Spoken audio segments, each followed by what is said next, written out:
Hello, I'm George Gerges, a product manager on the Azure messaging team, and today I'll talk to you about Azure Event Grid. Azure Event Grid is a PubSub message broker that supports diverse messaging patterns and multiple protocols. With Event Grid, you can integrate your solutions using the MQTT broker capability, pull delivery, and push delivery, enabling flexible consumption at scale. We will demo this functionality today through two different scenarios. In the first scenario, you will learn about the use of Event Grid for MQTT PubSub communication and routing of MQTT messages to Azure services through push delivery and then to an application through pull delivery. In the second scenario, you will learn about the use of Event Grid's pull delivery for integrating microservices. Let's get started with the first scenario, where we will explore MQTT telemetry ingestion and routing. Here, I have a couple of vehicles publishing their location, and I also have a couple of mapping clients that need to subscribe to the same messages to keep track of each vehicle. I also want to send the location data to a Power BI dashboard to visualize the location of each of my vehicles. Now, let's see in action how we can achieve this through Azure Event Grid. Over here, I have the Event Grid namespace that I have pre-configured. In the overview page, we'll see the MQTT hostname that all my clients need to send the messages to. The first resource that I have configured here was the CS certificates. Over here, I uploaded the certificate that was used to sign all my client certificates. In the clients page here, you'll see that I created a couple of clients for my vehicles that will publish their telemetry, and a couple of clients for the backend mapping clients that will subscribe to the same data. If I look at one of my vehicle clients over here, you'll find that I specified the name that the client will present to the service for authentication. I also specified where in the client certificate should the service look for a match. In this case, it's the subject. Here, I also specified a client attribute for this client, just a key value pair here that describes all my vehicle clients and will be used later for grouping. In the same way, I created the mapping clients and gave them here a different attribute with a different value that will be used to group all the mapping clients. Here, I created a client group for my vehicles that groups my vehicles dynamically through this query based on the client attributes. And I created another one grouping all the mapping clients. Next, I'll go to configure the topics that the MQTT clients will communicate over. I created this first topic space for my vehicle clients to be able to publish their location. In the topic template here, you'll see the use of the variable authentication name. This variable will provide the fine-grained access control as it will only allow a vehicle to publish to its own topic that includes its own authentication name. In the same way, I created a topic space for the mapping clients to listen to the same data.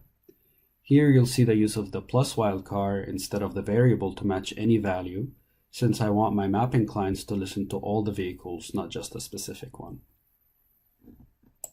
Finally, here I'll assign permissions through permission bindings. I created here two permission bindings. The first one is for the vehicles to be able to publish, and then the second one for the mapping clients to be able to subscribe to the same data. Now that we looked at the namespace configuration, let's take a look at the data flow. I have all my clients modeled here in MQTTX, my vehicles, and the mapping clients. After they all got connected, the mapping clients subscribed to this topic filter, which enabled them to receive all the location messages that the vehicles have been sending already. Each vehicle is using its own topic that includes its own authentication name. Now let's see the last one in action.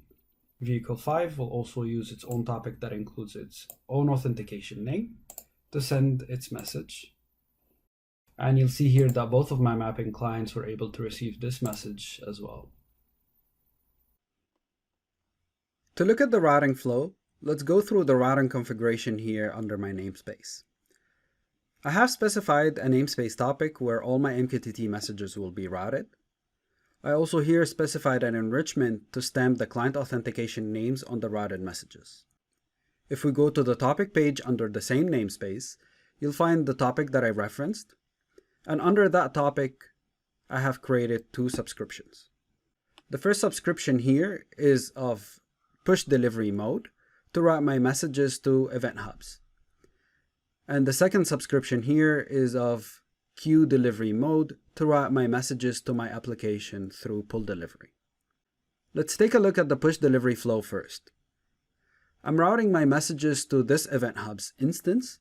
I went to process data with Azure Stream Analytics, and I used one of these no-code experiences to create this simple flow. This flow gets my messages from event hubs and pushes it to my Power BI dashboard. If I go to my dashboard, I can see the table here with the entries based on the messages that my vehicles have been sending. Here you'll see the namespace name that is shared across all of the clients in the source, and the topic that each of them used in the subject, the enriched value that includes their client authentication name, and the payload, which is their location. This map is also synced with the table to be able to visualize the location of each of the vehicles. For the pull delivery flow, I created this application that runs the receive API to pull my telemetry from my topic. When I run it here, you'll be able to see the full routed cloud event with the same MQTT data. In this scenario, we were able to configure the namespace to enable flexible pub/sub communication between MQTT clients, as well as route my MQTT messages to event hubs through push delivery, then to my application through pull delivery. Now, I'll hand it over to Javier to go through the second scenario of integrating microservices using pull delivery. This is Javier Fernandez. We're going to be talking about why you should consider using Event Grid's pull delivery to integrate microservices.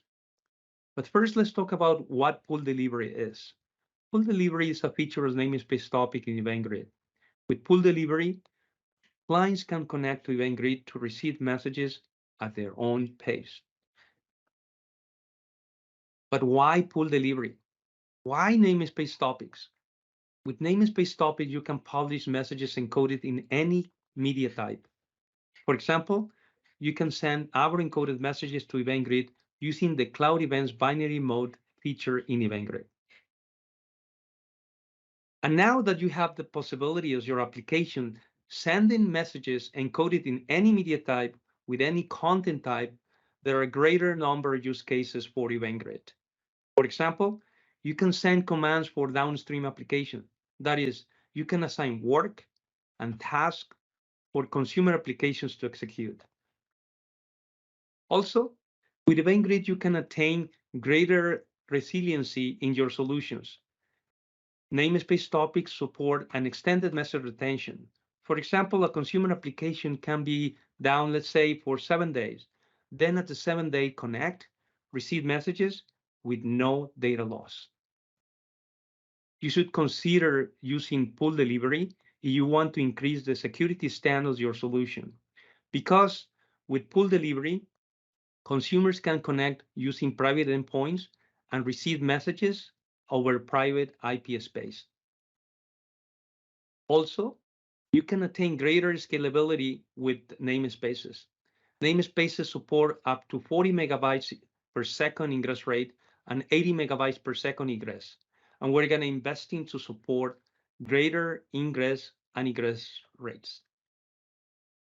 That is why you should use Event Grid's pull delivery for integrating your applications.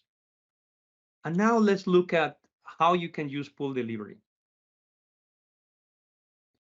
We have this scenario.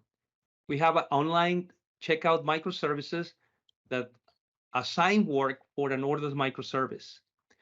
When a user online places an order, a message is generated with all the information about the order for the orders microservice to process. That message is published to a namespace topic, and the orders microservice consumes that message by connecting to Event Grid. Let's see how that works. We have the checkout microservice. We have the current shopping cart. And we have an action for sending that order to Event Grid. Let's do that. So we just sent order ID 380 to Event Grid.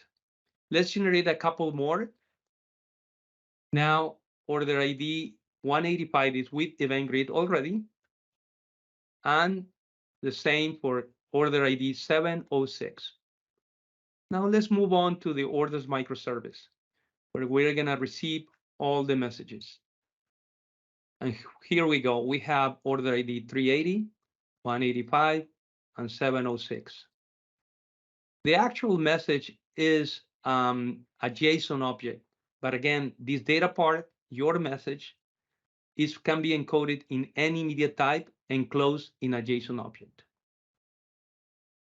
If you want to learn more about Event Grid, please feel free to check out our documentation. If you have questions, please send us an email at the email accounts on the screen. Thank you very much.